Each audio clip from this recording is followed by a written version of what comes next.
설교하고 또 성경 공부를 가르치고 그 교리와 신학의 체계를 지도하고 했던 그 시간들을 복기해 보니까 이 질문이 늘 저를 따라다녔던 것 같습니다.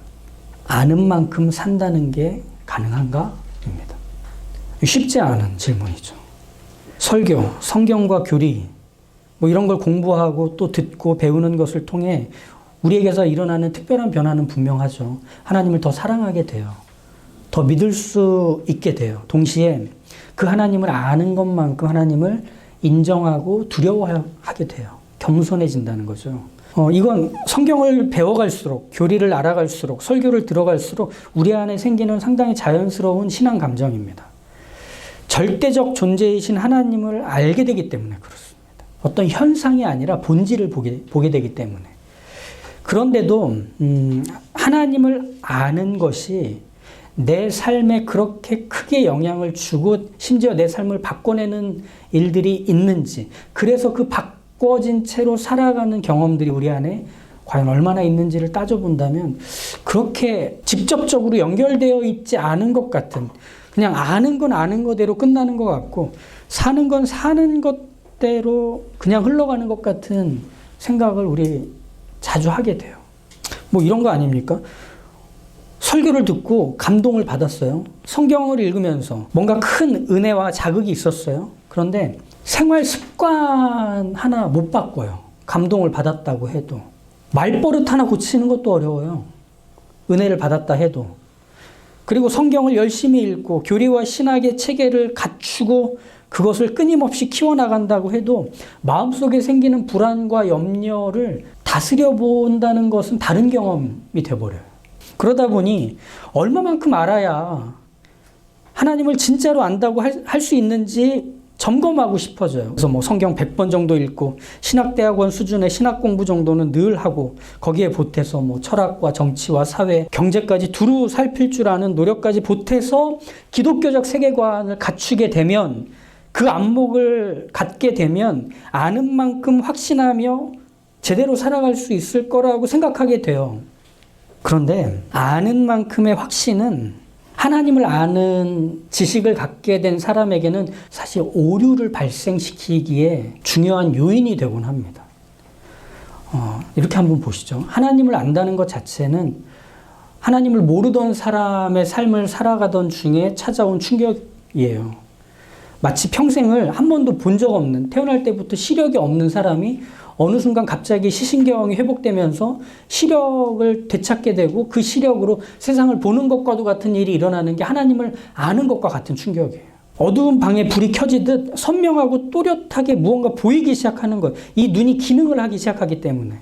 그래서 본 적 없던 사람이 색을 보고 형태를 보고 크기를 보기 시작하면 이게 얼마나 굉장한 충격이겠습니까?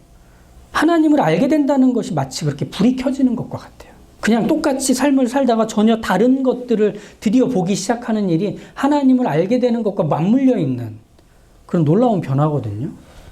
그래서 이걸 뭐라고 하냐면 awakening, 각성이라고 합니다. 우리 안에서 한 번도 본 적 없고 알 수 없고 인식하지 못했던 것들을 어느 날 갑자기 알게 되는 게 바로 하나님을 아는 것, 바로 그것이거든요. 새로운 것을 알게 되고 희미한 것이 밝아지는. 그러다 보니 당장 모든 하나님에 관한 것들 이제 눈에 들어오고 알게 됐다는 사실이 어떤 면에서 이제 시작이거든요. 근데 그게 없던 게 생겼다 보니까 그 시작이 전부처럼 확신하게 될 때 오류가 생긴다는 거예요. 이게 다겠거니 하며 거기에 딱 멈추는 거죠. 왜냐하면 하나님을 안다는 것은 마치 계속 찾아오고 또 찾아오는 파도와 같거든요. 한 번 파도가 들이치고 끝나는 게 아니라 계속 그 다음에 파도가 들이칩니다. 근데 문제는 이 새로운 사실을 인식했다는 걸로 이걸로 충분하다 여기면서 방파제를 쌓아버리는데 문제가 있습니다. 그냥 내가 하나님을 알게 됐어. 그 사실에 너무 감격하고 짜릿해하며 이제 내가 알고 있는 것들을 새로 정돈하고 범주를 만들고 그것들을 해석해내기 시작하는 작업을 펼쳐갑니다. 좋은 접근이에요. 그렇게 하는 게 맞아요. 근데 문제는 뭐냐면 자신의 주장과 입장이 생겨버린다는 데 문제가 있습니다. 하나님을 아는 것 그것이 자기의 주장이 되고 자기의 입장이 되는 거예요. 그러면서 마치 내가 하나님을 다 알고 있는 전문가인 양 확신을 갖고 내 주변에 펼쳐져 있는 모든 것들을 해석하고 범주를 만들고 그렇게 규정하기 시작한다는 데 있죠. 그런 오류들은 일종의 인지 편향입니다. 어떤 분야와 주제에 대해서 무언가를 모르다가 알게 됐을 때, 즉 초심자에서 아마추어가 되는 과정에서 찾아오는 확신과 같은 거예요. 내가 다 안다고 생각하는 거예요. 마치 박사학위를 획득한 것처럼, 마치 그 분야에 대해서 내가 20, 30년 업력이 쌓인 것처럼 내가 그렇게 인식한다는 거죠. 그러면서 그런 확신에 찬 주장들을 하고 그것과 다른 것들 앞에서 너는 틀렸고 나는 옳다라는 주장들이 계속 이어지기 시작하며 끊임없이 허점이 생기기 시작합니다. 자신의 주장과 전문성을 인정해주는 사람들의 무리 안에 들어가고 싶어하고, 그리고 그것과 반대되는 사람들을 적으로 돌려놓기 시작하고, 그러면서 목소리를 크게 하고 치우친 주장을 단조롭게 반복하는, 그래서 점차 자신의 한계를 드러내는데도 그걸 스스로 인식하지 못하는 그 상태. 이게 하나님을 아는 지식이 쌓여가야 하는 지점에서 멈췄을 때 생기는 문제이죠. 그런 문제는 생각보다 많이 겪는 문제입니다. 내가 알고 있는 것, 내가 경험했던 것, 그리고 내가 깨달았던 것이 전부라고 여겨서 거기에 집을 짓고, 그리고 거기서부터 무언가를 시작하려고 시도하지만 한 발자국도 앞으로 나가지는 못하는 그 상태에 놓이는 이런 모습들 말이죠. 그런 분들은 자신 있어요. 당당해요. 마치 이런 느낌 같아요. 시험 당일날, 야, 너 시험 공부 많이 했어? 뭐 좀 했지. 그러고 나서 자신 있게 시험을 보는 친구들. 그래서 시험 끝나고 나면, 야, 어떤 거 같아? 같이 좀 했어? 뭐 내가 아는 건 다 맞은 것 같아. 뭐 오늘 요번 시험은 좀 잘 본 것 같아. 라고 하는 애들이 다 50점을 못 넘어요. 왜냐하면 자기가 생각하고 있는 확신과 그리고 객관적인 기준 사이에 큰 격차가 생기는데 이 격차를 인식해 본 적이 없는 거예요. 그러니까 내 확신의 영역에서는 내가 오늘 찍었는데 다 맞은 걸로 시험 잘 봤다가 되는 거예요. 교회에서도 하나님을 안다고 하는 자리에서도 그런 일들이 비일비재해요. 내가 알고 있는 게 단 거예요. 그러니까 당당하고 자신이 있는 거죠. 언제나 큰 소리는 다 거기서 나와요. 내가 다 안다. 내 이해와 경험을 중심으로 모든 걸 해석하고 판단하는 것, 그걸 뭐라고 하죠? 망상이라고 합니다. 그리고 이 망상이 작동하는 세계, 자기만의 어떤 정신세계를 뭐라고 하죠? 공상이라고 합니다. 내가 맞아. 나는 잘 가고 있어. 그리고 내가 갖고 있는 게 정확한 거야. 그렇게 만들어지는 신앙의 모습은 어떻게 되느냐? 쉽게 단정 지어버리는 형태. 편을 만들어 위협하는 형태, 두려움과 위기 상황을 초래하고 일방적인 관계성만을 지향하는 형태로 나타납니다. 이게 하나님을 알게 되면서 나타난다는 게 너무 놀랍지 않으세요? 왜냐하면 하나님을 알게 되면 하나님을 사랑하고 하나님 앞에서 겸손한 마음이 생기고 하나님의 뜻을 따라 살려 하기보다 내가 하나님을 알았어 라고 하는 생각이 나를 하나님으로 만들기 때문에 그렇습니다. 내가 하나님이 되는 거예요. 그래서 이런 말을 서슴지 않잖아요. 이건 하나님의 뜻이 아니야. 이렇게 하는 거 하나님이 기뻐하시지 않아. 자기 입으로 합니다. 이미 자기가 하나님이 되어 있는 거죠. 하나님을 알수록 내가 하나님이 되는 거죠. 그래서 공평과 정의의 잣대를 내 손에 쥐고 나를 제외한 모두를 판단하고 규정하고 설명하려 드는 그런 형태입니다. 그러니 설교를 들을수록, 성경 공부를 할수록, 교리, 신학을 배울수록 자기 확신의 불을 일으켜주는 장작으로밖에 쓰지 않습니다. 내가 원하는 것만 뽑아 쓰기 시작하는 거죠. 그러다 보니 배울수록 사나워지고 알수록 갈등을 부추기는 사람이 돼요. 말할수록 편이 갈리게 되고 확신에 찬 표정을 보일수록 적들이 늘어나게 돼요. 왜냐? 하나님을 적당히 알고 멈췄기 때문에 그래요. 세상에서 제일 위험한 게 뭔지 아시죠? 적당히 배운 설익은 거. 이게 제일 위험하잖아요. 교회 안에서도 마찬가지입니다. 적당히 아는 것은 적당히 살게 만듭니다. 그리고 적당히 사는 것은 내가 어떻게 살던 내가 하고 있는 게 마땅하고 당연하다고 여기며 살게 만듭니다. 그러니 악순환이 반복이 되죠. 이 정도면 돼. 내가 이렇게 했으면 다른 사람은 하지도 못해. 뭐 이런 것들 말이죠. 앞으로 보겠지만 바로 이런 특성들을 고스란히 모아놓은 데가 어딘지 아세요? 이단입니다. 이단들이 보이는 가장 중요한 특성 두 가지는 편가르기와 이중성이거든요. 무조건 자기들만 진리를 가지고 있고 자기들을 따르지 않으면은 다 불타 죽을 거라고 주장합니다. 그리고 이 세상에서 진리를 가지고 있다면 자기들밖에 없을 거라고 얘기합니다. 근데 아시잖아요. 그들도 처음엔 하나님을 알았어요. 이단들, 특별히 기독교적 이단들은 그들의 텍스트가 성경이에요. 근데 어디서 문제가 생겼죠? 적당히 알았고 편리하게 살려고 해서 문제가 생긴 겁니다. 거기서 이단들이 생기는 거죠. 하지만 다행인 점은 그 자리에 멈춰서서 적당하게, 그리고 이 정도면 괜찮아 라고 하는 그 자리를 하나님은 방파제보다 더 큰 파도처럼 넘어서 들어오신다는 사실입니다. 하나님은 자신을 알리시는데 최선을 다하시는 하나님이라는 점. 이것이 사람을 그 자리에 멈춰서게 하지 않습니다. 하나님을 이 정도쯤 알게 되었다 만족하며 거기에 집 짓고 살려는 그걸 하나님이 다 부셔버리시기 때문에 그래요. 참 다행이죠. 아기돼지 삼형제를 쫓아다니던 늑대. 갈대로 만든 집 후 하고 불어버리자. 나무로 만든 집 후 하고 불어버리자. 이것처럼 하나님이 늑대처럼 쫓아다닌다 뭐 그런 의미는 아니고요.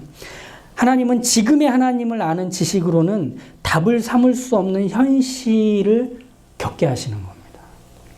그러니까 우리의 지금은 바로 그 하나님을 아는 일에 열심을 낼 수밖에 없도록 일하시는 하나님의 작업장이에요. 우리가 거기서 살아요.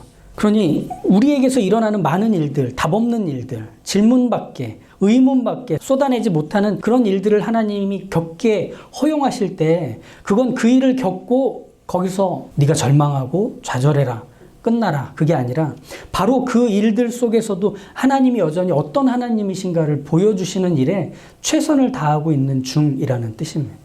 분명 힘겨운 현실은 모두에게 당혹스럽고 모두를 좌절하게 할 뿐입니다. 하나님이 전능하시다며 선하시다며 지혜로우시다며 하나님은 다정하시다며 하나님은 성실하시다며 근데 왜 내 현실에선 그런 하나님이 아니야?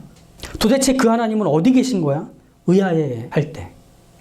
이단과 사이비들이 하나님의 이름을 팔아가며 삶과 가정을 유린하는데 아무 일도 일어나지 않을 때 이상하다, 이상하다. 요한일서는 바로 그 고민들이 있는 성도와 교회 공동체를 위해서 쓰인 겁니다. 하나님을 알고 믿기는 하지만 그것이 좀처럼 현실에서 힘을 발휘하지 못하는 것 같아서 당황하고 있다면 또 내가 알고 믿는 하나님에 관한 믿음의 내용과 방식을 의심하며 진짜가 뭔지를 고심하고 있다면 또 사실 이런 당황과 의심과 고민이야말로 진정한 그리스도인의 모습이며 자세니 그런 고민을 하며 우리 그냥 평생 가는 거야 라고 이게 안심인지 체념인지 모르는 상태로 있다면 그럼 바로 이 요한일서 성경을 펴라는 겁니다. 우선 이 사실을 아십시오. 하나님이 하나님 자신을 알리시는 일에 성실하다면 우리의 삶에서는 긴장이 멈출 수 없습니다. 이건 분명한 사실입니다. 삶에서 보게 되는 수많은 일들, 의심과 당황과 고민과 실망을 품게 되는 그 어떤 일들 떠올려보면 긴장이 멈추지 않은 일들이잖아요. 우린 그 속에서 삽니다. 그럼 거기서 생각하죠. 이렇게 사는 게 맞나? 뭐가 잘못된 건가? 문제가 생긴 건가? 왜 나는 이렇게 긴장이 멈추질 않는 거지? 라는 생각하죠. 오히려 가장 위험한 신앙 상태는요. 스스로 평안을 선언하는 게 가장 위험한 신앙 상태입니다. 스스로 평안을 선언하려면 자신이 무슨 일을 할 수 없는지 몰라야 돼요. 내가 그렇게 공부를 못하는 사람은 아닐 거야 라는 생각이 평안을 만드는 거예요. 나 이 정도 공부했으면 됐어. 내일 시험 준비는 잘한 것 같아. 이런 생각으로 힘껏 스마트폰을 켜고 저녁 9시부터 즐겁게 폰을 보다가 한 11시쯤 자고 아침에 개운하게 일어나서 시험 보러 가는 것과 같은 평안 말이죠. 자기가 뭘 준비 안 했는지를 모르는 그때의 평안이 옵니다. 이 말을 바꾸면 자기가 무슨 일을 할 수 없는지를 알 때 평안은 바스라집니다. 그 바스라진 평안이 긴장 상태입니다. 사도 요한은 바로 그 얘기를 하고 싶습니다. 너희의 삶에서 찾아오는 긴장, 그것은 하나님이 하나님 자신을 알리는 일에 하나님 스스로가 주도권을 쥐고 하고 계시는 증거야 라는 뜻입니다. 그러니까 우리의 긴장은 하나님의 성실하신 자기 증명의 증거며 상태라는 뜻입니다. C.S. 루이스가 이 주도권과 관련한, 삶의 주도권과 관련한 얘기를 이렇게 비유적으로 잘 설명해 줬거든요. 지질학자는 돌을 탐구하잖아요. 삶의 주도권은 누구에게 있느냐?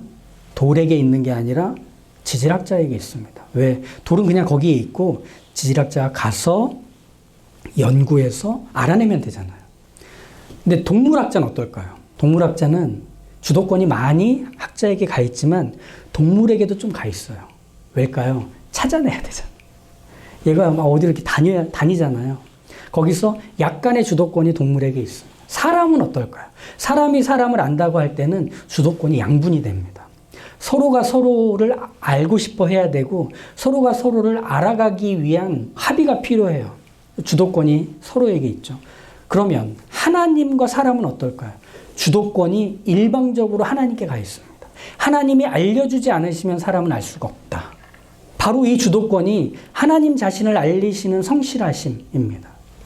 그래서 1장 1절의 내용을 한번 보시죠. 태초부터 있는 생명의 말씀. 사람이 접근할 수 없는 자리에 하나님이 계시다는 뜻입니다. 태초. 우리가 가본 적 없는 시간입니다. 우리가 상상할 수 없는 자리입니다. 거기에 하나님이 계십니다. 근데 2절에서 어떻게 이어지죠? 이 생명이 나타내신 바 된지라 라고 이어집니다. 즉 하나님이 찾아오셨다는 뜻입니다. 찾아오셔서 자신을 알리실 때 그때 일어나는 일은 우리가 들은 걸로, 눈으로 본 걸로, 우리의 손으로 만진 것처럼 하나님을 알게 된다 하는 것입니다. 하나님은 이처럼 자기 자신을 알리려 하실 때 누구의 허락을 받지 않으세요. 그냥 뚜벅뚜벅 내 인생 안으로 찾아 들어오셔서 내가 하나님임을 보이시고 알게 하시고 만지게 하시고 경험하게 하십니다. 예수님이 세례를 받으시고 요단강 위로 나오실 때 하늘에서 아버지 하나님의 음성이 들리죠. 근데 하늘에서 들렸다라고 할 때 하늘이 열리고라는 표현을 쓰거든요.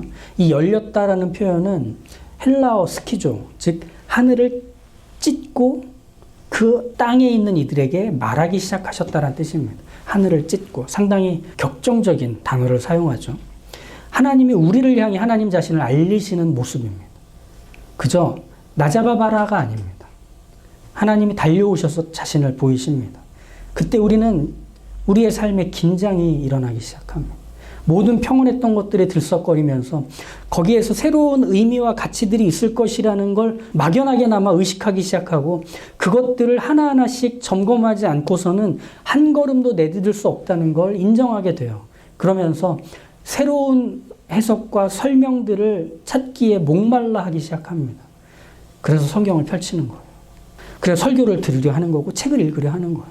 여기에 왜 와 계시냐면 하나님이 여러분들에게 바로 그 일을 하고 계시기 때문입니다.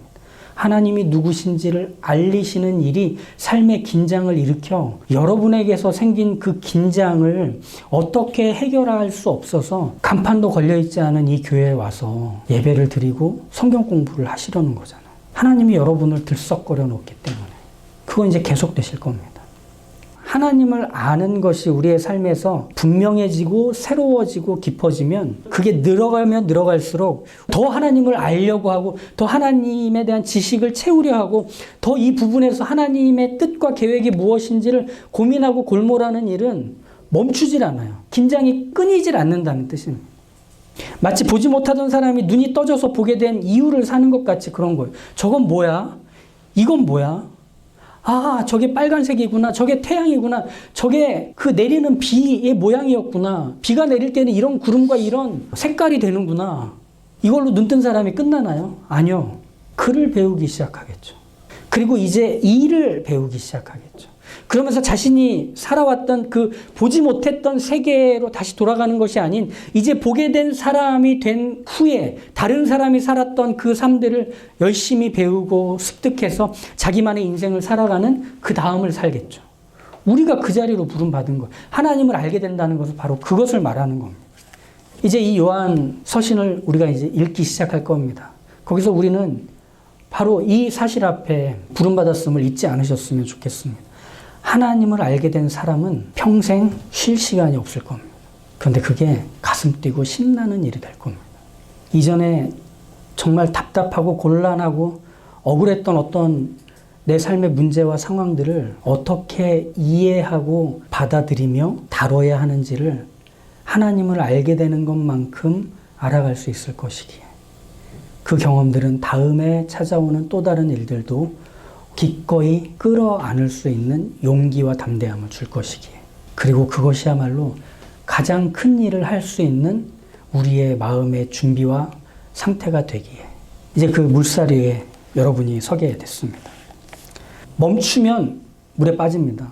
파도가 계속 치고 그리고 이 파도 위에 올라탄 서핑 보드 위에서 나는 균형을 잡으면서 이 파도를 따라 쭉쭉 앞으로 가야 합니다. 멈출 수 없고 그만둘 수 없습니다.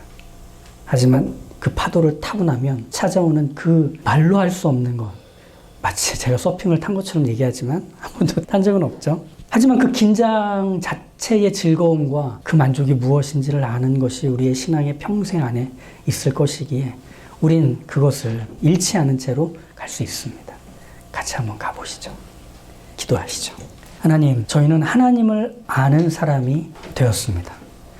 이 놀라운 일은 동시에 끝없는 긴장의 연속이 시작되었다는 뜻이기도 합니다. 삶에서 일어나는 모든 일들을 어떤 것들은 운명이려니 내가 갖고 태어난 사주팔자려니 생각하는 세상 사람들의 삶의 방식과는 전혀 다른 바로 여기서도 하나님이 자신을 알리려 하신다. 바로 여기서도 하나님이 자신의 뜻과 계획과 목적을 나에게 보이려 하신다.